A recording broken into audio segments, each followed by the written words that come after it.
என் அன்பிற்கினிய சிங்காநல்லூர் சட்டமன்ற தொகுதியின் அன்பு உறவுகள் அனைவருக்கும் வணக்கம். 5 ஆண்டுகளுக்கு ஒரு முறை தேர்தல் வருகிறது. 5 ஆண்டுகளுக்கு ஒரு முறை தேர்தல் ஆணையம் தேர்தல் தேதியை அறிவிக்கிற பொழுது இது தேர்தல் திருவிழா என்கிறது. திருவிழா என்று சொல்வதனாலேயே என்னவோ தெரியவில்லை, இந்த தேர்தலில் ஆண்ட கட்சிகளும் ஆள துடிக்கிற கட்சிகளையும் இவர்களை விட மக்கள் கொண்டாடுகிறார்கள். ஏனென்றால் தேர்தல் வந்தால்தான் தலைவர்களுக்கு மக்களையே தெரியும். தேர்தல் திருவிழாவில் தான் நம்மை ஆளப்போகிற எசமான்களை நம்மால் பார்க்க முடியும். அப்பொழுதுதான் இந்த எசமானர்கள் இறங்கி வந்து நமக்கு கொடுக்க வேண்டிய படிகளை எல்லாம் அளப்பார்கள், கொடுப்பார்கள். 5 ஆண்டு காலம் மக்களை பற்றி சிந்திக்காமல் குழுகுரு அலைகளிலே கொஞ்சி பேசி காலத்தை கழிக்கிற தலைவர்கள் தேர்தல் தேதி அறிவித்ததும் கொட்டுகிற மழையிலும் கொளுத்துகிற வெயிலிலும் உங்கள் வீடுகளுக்கு வருவார்கள். பாத்திரம் தேய்த்து கொடுப்பார்கள். துணி வெளுக்க வேண்டுமோ வெளுத்து கொடுப்பார்கள். நீங்கள் அணிவதற்கு காலுக்கு செருப்பாக இருப்பார்கள், மேலுக்கு தோளாக இருப்பார்கள், உடுப்பாக வாருவார்கள், எடுப்பாக வருவார்கள், பயணிக்க துடுப்பாகவும் மாறுவார்கள். எப்பொழுது? தேர்தல் காலத்தில் மட்டும். தேர்தல் முடிந்தவுடன் ஆட்சி அதிகாரத்தை பிடித்துவிட்டு வாக்கு செலுத்திய உங்களையே எட்டி உதைப்பார்கள். இந்த அரங்கட்ட நிலையை மாற்றி அமைத்து அரசியல் என்பது பணம் போட்டு பணம் சம்பாதிக்கிற விவகாரம் அல்ல, அது மக்களுக்கு ஆற்றுகிற சேவை என்கிற கருத்தை முன்னிறுத்தி களத்தில் இருக்கிற ஒரே அரசியல் கட்சி அது நாம் தமிழர் கட்சி மட்டும்தான். இந்த தேர்தல் முடிந்தால் தேர்தலில் வென்றவனும் தோற்றவனும் ஓடி ஒளிந்து விடுவான். ஆனால் வென்றாலும் தோற்றாலும் களத்தில் இருக்கிற ஒரு கூட்டம் இருக்கிறது என்றால் அது பிரபாகரனின் வழியில் இருக்கிற செந்தமிழன் சீமானும் சீமான் தம்பிகளும் நிற்போம். 2019 தேர்தல் நடைபெற்றது. தேர்தல் முடிந்த கையோடு எல்லா கட்சிகளும் வீட்டிற்கு சென்று விட்டார்கள். முடிந்ததும் ஆட்சியை பிடித்த 55 இஞ்சி அகண்ட மார்புக்கு சொந்தக்காரர் இந்த நாட்டின் பிரதமர் ஒரு திட்டத்தை அறிவிக்கிறார். உயர் மின்னழுத்த கோபுரங்களை விவசாய நிலங்களில் பதிப்பதென்று. நீங்கள் வாக்கு செலுத்திய உங்கள் மக்கள் பிரதிநிதிகள் அத்தனை பேரும் ஓடினார்கள், ஓடி ஒளிந்து கொண்டார்கள். மக்களால் புறக்கணிக்கப்பட்ட, நீங்கள் எல்லாம் வாக்கு செலுத்தாமல் ஒதுக்கி ஓரங்கட்டி வைக்கப்பட்ட நாம் தமிழர் கட்சி தான் களத்திற்கு வந்து போராடியது. எங்கள் விவசாய நிலங்களின் மீது பதிக்கப்படவிருந்த உயர் மின்னழுத்த கோபுரங்கள் நடப்படாமல் தடுப்பதற்கு போராடியது நாம் தமிழர் கட்சி. எங்கள் அண்ணன் செந்தமிழன் சீமானை இதே கோயம்புத்தூருக்கு வர வைத்து மக்களுக்காக போராட வைத்தோம். எங்கள் அண்ணன் போராடினார். நீர்வளம் பாதிக்கப்படுகிறதா, அதை காப்பதற்கு காப்பரனாய் நாம் தமிழர் கட்சி வந்து நிற்கிறது. மலைகளை வெட்டி கொள்ளையடிக்கிறானா, அதை பார்ப்பதற்கு காப்பாற்றுவதற்கு நாம் தமிழர் கட்சி வந்து நிற்கிறது. நிலவளத்தை கொள்ளையடிக்கிறானா, அதை காப்பதற்கு நாம் தமிழர் கட்சி வந்து நிற்கிறது. ஆற்று மண்ணை அள்ளி விற்கிறானா, தடுப்பதற்கு காப்பரனாக பிரபாகரனின் பிள்ளைகள் நாங்கள் வந்து நிற்கிறோம். இந்த நாட்டுக்கும் நாட்டு மக்களுக்கும் எப்பொழுதெல்லாம் துன்பமும் துயரமும் கட்டவிழ்த்து விடப்படுகிறதோ, மக்கள் மீது அநீதியான திட்டங்களை கொண்டு வந்து மக்களை அரசாங்கம் வாட்டி வதைக்கிறதோ, அப்பொழுதெல்லாம் மக்களுக்காக போராடுகிற ஒரு உன்னதமான அரசியல் கட்சி இருக்கிறது என்றால் அது நாம் தமிழர் கட்சி மட்டும்தான். கொரோனா நோய் தொற்று காலத்தில் நாம் எல்லோரும் ஓடி ஒதுங்கி கொண்டோம்.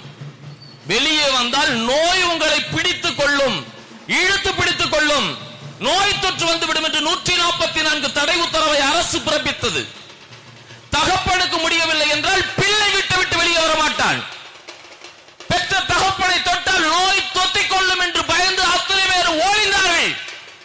அந்த நேரத்திலே நம்மை காப்பதற்கு வானிலிருந்து இறங்கி வந்தார்கள் தேவதைகள். அப்படி தேவதைகள் போல இறங்கி வந்த செவிலியர்களை நடு ரோட்டில் போட்டு மிரித்த, அசிங்கப்படுத்தி அவமானப்படுத்தி அவர்களை தரதரவற்று இழுத்து சென்று கைது செய்ய ஆரங்கட்ட அரசுனா அது இந்த கேடுகட்ட திராவிட மாடல் அரசாங்கம். குறைந்தபட்சம் செவிலியர்களுக்கு நோய் தொற்று காலத்திலே தன் உயிரை துச்சம் என்று நினைத்து பணிக்கு வந்த செவிலியர்களுக்கு சம்பளம் கொடுக்க இந்த அரசாங்கத்திற்கு காசு இல்ல, பணம் இல்ல. ஆசிரியர்களுக்கு சம்பளம் கொடுக்க காசு இல்ல, பணம் இல்ல. மருத்துவர்களுக்கு சம்பளம் கொடுக்க காசு இல்ல, பணம் இல்ல. பகுதி நேர ஆசிரியர்கள் வேலைக்கு வந்துவிட்டு குறைந்தபட்சம் எங்களுக்கு சம்பளம் கொடுங்கள் என்று கேட்டு போராடுகிறார்கள். ஆசிரியர்களை ஈவு இரக்கம் இல்லாமல் கைது செய்து சிறை கொட்டடைகளை அடைத்தது இந்த அரங்கட்ட திராவிட மாடல் அரசாங்கம். நீங்களும் நானும் இந்த அரசாங்கமும் சுகாதாரத்தோடு இந்த நகரமும் இருக்க வேண்டும் என்றால் சுகாதாரத்துறை ஊழியர்கள், துப்புரவு தொழிலாளர்கள் நிம்மதியாக இருக்க வேண்டும். ஒட்டுமொத்த நகரத்தையும் தூய்மைப்படுத்திய சுகாதாரத்துறை துப்புரவு தொழிலாளர்களை நாய் நரிகளை போல, காட்டெருமைகளை போல அடித்து இழுத்து சென்றது இந்த அரசாங்கம். என்ன கேட்டார்கள்? எங்களுக்கு பணி நிரந்தரம் செய்து கொடுங்கள், நாங்கள் இந்த நாட்டை தூய்மைப்படுத்த வந்தவர்கள், எங்களை தனியாரிடம் அடகு வைத்து விடாதீர்கள் என்று சொன்னார்கள். ஒரு துப்புரவு தொழிலாளர்களுக்கு சம்பளம் கொடுக்க இந்த அரசாங்கத்திடம் காசு இல்லை. துப்புரவு தொழிலாளர்களை அந்த தூய்மைப்படுத்துகிற அந்த ஆரிய தொண்டை செய்யக்கூடிய மக்களை தனியாரிடம் தாரை வார்த்து கொடுத்தது அரங்கட்ட திராவிட மாடல். உங்களையும் என்னையும் இந்த நாட்டையும் நோய் நொடியிலிருந்து பாதுகாத்து நகரத்தை தூய்மைப்படுத்துகிற துப்புரவு தொழிலாளர்களை அசிங்கப்படுத்தி, அவமானப்படுத்தி, அடைத்து உதைத்து அவர்களுடைய வயிற்றிலே அடித்த அரங்கட்ட திராவிட மாடல் அடித்தது. அப்பொழுதும் அவர்களுக்கு ஆதரவாக களத்தில் நின்றது நாம் தமிழர் கட்சி. மருத்துவர்கள் போராட்டம், செவிலியர்கள் போராட்டம், துப்புரவு தொழிலாளர்கள் போராட்டம், ஆசிரியர்கள் போராட்டம், மருத்துவர்கள் போராட்டம், மாணவர் போராட்டம் என்று அனைத்திலும் மக்கள் பக்கம் நின்ற ஒரே அரசியல் கட்சி என்றால் அது நாம் தமிழர் கட்சி மட்டும்தான். காட்டு வளத்தை வெட்டி சூறையாடுகிறானா தடுக்க காப்பரனை நாம் தமிழர் கட்சி இருந்து நிற்கிறது. மேற்கு தொடர்ச்சி மலையையே வெட்டி வெட்டி வெட்டி வெட்டி கர்நாடகத்துக்கு, கேரளாவுக்கு ஏற்றுமதி செய்கிறான். பக்கத்தில் இருக்கிற கட்டாஞ்சி மலையை வெட்டி அங்க இருக்கக்கூடிய கனிம வளங்களை கொள்ளையடித்து கேரளாவுக்கும் கர்நாடகாவுக்கும் ஏற்றுமதி செய்கிறான். அடர்ந்த வனம் கட்டாஞ்சி மலை காரமடை பகுதியில் அடர்ந்த வனத்திற்குள்ளே போய் அங்க இருக்கக்கூடிய வனத்தை கொள்ளையடிக்கிறார்கள். நமது அரசாங்கம் வேடிக்கை பார்க்கிறது. மதிப்புமிக்க தமிழ்நாட்டின் காவல்துறை வேடிக்கை பார்க்கிறது. இது எல்லாவற்றுக்கும் மேலாக நாம வாக்கு செலுத்தணும் இல்லைங்க. இந்த சிங்காநல்லூர் சட்டமன்ற தொகுதியின் வெற்றி வேட்பாளராக நின்று சட்டமன்றத்திற்கு சென்ற அண்ணன் ஜெயராமன் அவர்களும் வேடிக்கை பார்க்கிறார். இந்த தொகுதி மக்களுக்கு, அண்ணன் ஜெயராமன் அவர்களுக்கு இந்த தொகுதியில என்ன பிரச்சனை இருக்குது, மக்கள் எப்படிப்பட்ட துன்பத்தில் ஆட்பட்டு கிடக்கிறார்கள் என்று எதுவுமே தெரியல. சட்டமன்றத்துக்கு மக்கள் எதற்காக நமக்கு வாக்கு செலுத்தி அனுப்பினார்கள் என்று தெரியல. சட்டமன்றத்துக்கு போனார், நல்ல நாள் வட நாள் பச்சு நல்ல லவட்டு முதலமைச்சர் என்ன பேசுறாரு, எதிர்கட்சி தலைவர் என்ன பேசுறாரு தெரியாம சட்டமன்றத்தில் மேசையை தட்டிட்டு கொட்டாவி விட்டு வந்ததை தவிர நமது சட்டமன்ற உறுப்பினர் இந்த மண்ணிற்கும் மக்களுக்குமாக செய்த சாதனை என்ன? 5 ஆண்டுகளில் அவருடைய சொத்து மதிப்பு 5 மடங்காக உயர்ந்திருக்கிறது. நிலதான சட்டத்தை தனக்கு சாதகமாக பயன்படுத்தி அப்பாவி மக்களின் நிலங்களை ஆக்கிரமித்திருக்கிறார் மதிப்புமிக்க சட்டமன்ற உறுப்பினர் ஜெயராமன் என்று நேரடியாக நான் குற்றச்சாட்டை பதிவு செய்கிறேன். உள்ளபடியே தெம்பும் திராணியும் இருந்தால் நான் இங்கே மக்களுக்கு வழங்கப்பட வேண்டியிருந்த நிலங்களை நான் ஆக்கிரமிப்பு செய்யவில்லை என்று தன் தாயின் மேல சத்தியமிட்டு சொல்லணும். மதிப்புமிக்க சிங்காநல்லூர் சட்டமன்ற உறுப்பினர் சொல்லுவாரா? இதே கோயம்புத்தூர் பகுதியில் குறைந்தபட்சம் அஞ்சல் துறை வேலை கூட தமிழனுக்கு இல்ல. அந்த வேலையை ஹரியானா மாநிலத்துக்காரன் வந்து நிரப்பிக் கொண்டிருக்கிறான். அஞ்சல் துறை வேலை செய்ய கொள்ள கூட லாயக்கியற்றவனாடா தமிழ். ஒரு லெட்டர் கொண்டு போய் ஆத்தாளுக்கு அப்பளுக்கு கொடுக்க கூட தெரியாது. அதற்கு கூட இவன் லாயக்கியற்றவர் என்று ஒதுக்கி வைத்துவிட்டு ஹரியானாக்காரனுக்கு இங்க சிங்காநல்லூர்ல, இந்த கோயம்புத்தூர்ல, பக்கத்தில் இருக்க திருப்பூர்ல, தமிழ்நாட்டில் அஞ்சல் துறை வேலைக்கு அவன் வர வேண்டிய அவசியம் என்ன? தமிழ்நாடு அரசாங்கம் நடத்துகிற தேர்வாணையத்தில் டிஎன்பிஎஸ் என்று சொல்லக்கூடிய தேர்வாணையத்தில் வடநாட்டுக்காரனுக்கு வாய்ப்பு கொடுக்கிறான். தமிழ்நாடு அரசாங்கம் தனது வேலைக்கு ஆள் எடுக்குது. அப்ப தமிழ்நாட்டில் எவனுமே படிச்சவன் இல்லையா? தமிழ்நாட்டில் எவனுக்குமே அரசு வேலையை செல்லக்கூடிய அளவுக்கு தகுதி இல்லையா? திறன் இல்லையா? படித்துவிட்ட லட்சக்கணக்கான இளைஞர்கள் வீதியில் நின்று போராடி கொண்டிருக்கிறார்கள். வேலை வேண்டும். படிச்சவனுக்கு வேலை கொடுக்க முடியல. குறைந்தபட்சம் வடக்கிருந்து வர்ற வடக்களை கட்டுப்படுத்த முடியல. இந்த கோயம்புத்தூர்ல இருக்கிற அனைத்து குற்ற செயல்களுக்கும் மூலத்தை வேறு எங்க இருக்குன்னு தேடிட்டு போனீங்கன்னா அது ஹிந்திக்காரன்ல போய் முடியும். வரும்போதே அங்கிருந்து மூட்டையா கஞ்சா பொட்டலங்களை தூக்கி கொண்டு வருகிறான். இது தமிழ்நாடு அரசாங்கத்தின் காவல்துறைக்கு நன்றாக தெரியும். நான் நேரடியாக குற்றச்சாட்டை காவல்துறையின் மீதே வைக்கிறேன். நல்லா பாருங்க, இங்க நாம் தமிழர் கட்சி கூட்டம் போடணும் 1128 கட்டுப்பாடுகளை காவல்துறை விதிக்கும். எத்தனை மணிக்கு தொடங்கணும், எத்தனை மணிக்கு முடிக்கணும், எங்க கொடி கட்டணும், எங்க வண்டியை நிறுத்தணும், யாரெல்லாம் பேச போகிறார்கள் என்று துல்லியமாக கணிக்க தெரிந்த காவல்துறைக்கு கஞ்சா எங்கிருந்து வருதுன்னே தெரியாதா? எப்படி பாருங்க, நாடு முழுக்க கஞ்சா பொட்டலங்கள் பரவி கிடக்குதா இல்லையா? தலைக்கவசம் அணியாம ஒருத்தன் போன சரியா பிடிச்சு தண்டம் விதிக்கிற காவல்துறை, அப்பா கொடுக்கிற மதுபானத்தை குடிச்சிட்டு வந்தான்னு சரியா பிடிச்சு வாய ஊதுரான்னு சொல்லி ஊத வச்சு அவனுக்கு தண்டம் விதிக்கிற காவல்துறைக்கு கஞ்சா குடிக்கைகளை பிடிக்கவே முடியல. ஏவன் கஞ்சா வச்சிருக்கான்னு சத்தியமா தெரியாது, பிடிக்காது.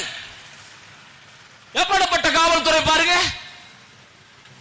இந்த காவல்துறை அமைச்சர் பொறுப்பை கையிலே வைத்துக் கொண்டு தமிழ்நாட்டின் மதிப்புமிக்க முதலமைச்சர் முத்துவேல் கருணாநிதி ஸ்டாலின் அவர்கள் என்ன பண்ணிட்டு இருக்கிறாரு?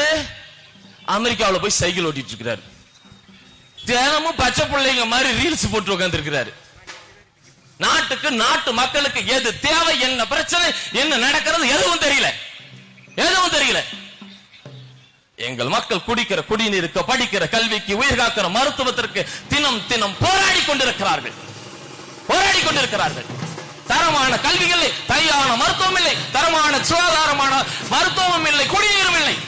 குடிநீருக்கு, தண்ணிக்கு, மருத்துவத்திற்கு, கல்விக்கு எங்கள் மக்கள் கையேந்து கொண்டிருக்கிறார்கள். இந்த நாட்டின் முதன்மை குடிமகனுக்கு கிடைக்கிற கல்வி சாமானியனுக்கு கிடைக்குதா? உயர்ந்தவனுக்கு ஒரு கல்வி, தாழ்ந்தவனுக்கு ஒரு கல்வி, படித்தவனுக்கு ஒரு கல்வி, படிக்காதவனுக்கு ஒரு கல்வி என்கிற நிலை இருக்கிறதா இல்லையா? இதை மாற்றுவதற்கு அனைத்து தரப்பட்ட மக்களுக்கும் தரமான உயர்தர கல்வியை, அடிப்படை கல்வி முதல் ஆராய்ச்சி கல்வி வரை அனைவருக்கும் இலவசமாக கொடுப்போம் என்று சொல்கிற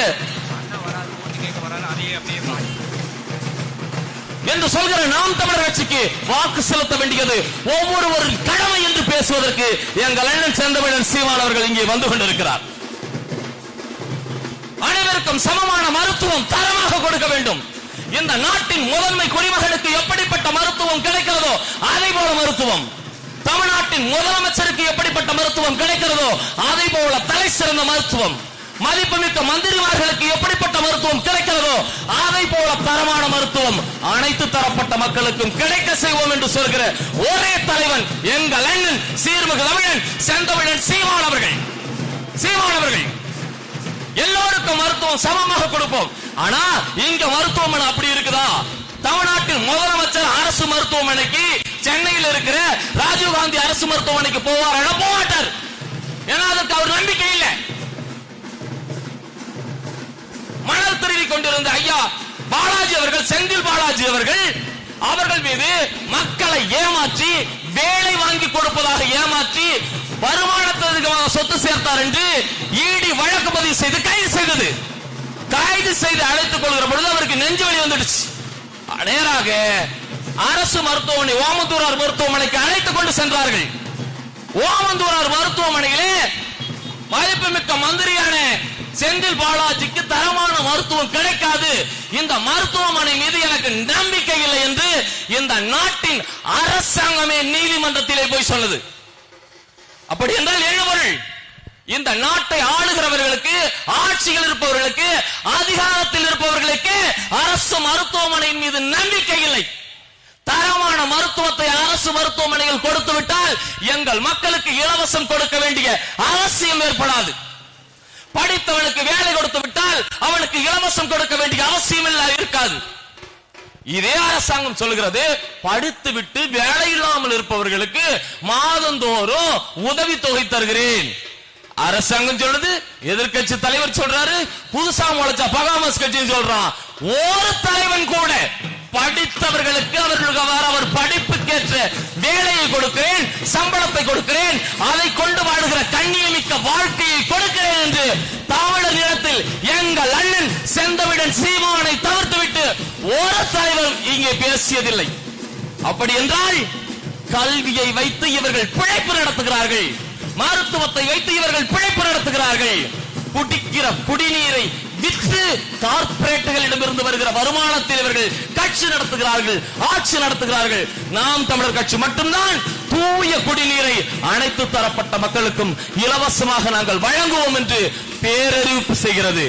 அப்படி பேரறிவிப்பு செய்து இந்த சிங்காநல்லூர் சட்டமன்ற தொகுதியிலே வெற்றி வேட்பாளராக பிரபாகரனின் பிள்ளை செந்தமிழன் சீமானின் தம்பி, அன்பு தம்பி நேருஜி அவர்களை நிறுத்தி இருக்கிறோம். நேருஜி அவர்களை வெல்ல வைப்பது நம் ஒவ்வொருவரின் கடமை. இது நம் தமிழ்த்தாய்க்கு நாம் செய்கிற தொண்டு. என் அன்பிற்குரிய சொந்தங்களே, இங்கே 3 முனை போட்டி, 4 முனை போட்டி எல்லாம் சொல்வார்கள்.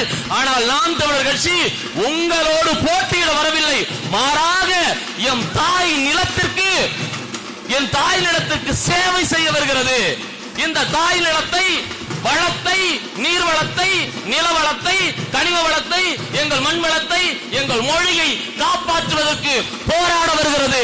போராடுகிற எங்கள் பக்கம் நிற்க வேண்டியது அன்பு சொந்தங்கள், உங்கள் ஒவ்வொருவரின் கடமை என்று சொல்லி 10 தடவை பாடை வராது. பதுங்கி கிடக்கும் புலியே தமிழா, செத்து மடிதல் ஒரு முறைதானடா, சிரித்துக் கொண்டே செருக்களம் வாடா என்கிற ஈழத்து கவிஞனின் வரிகளை தொட்டு விடைபெறுகிறேன். நன்றி, வணக்கம். தமிழ்த்தாய் வாழ்க, தலைவர் பிரபாகரன் வாழ்க.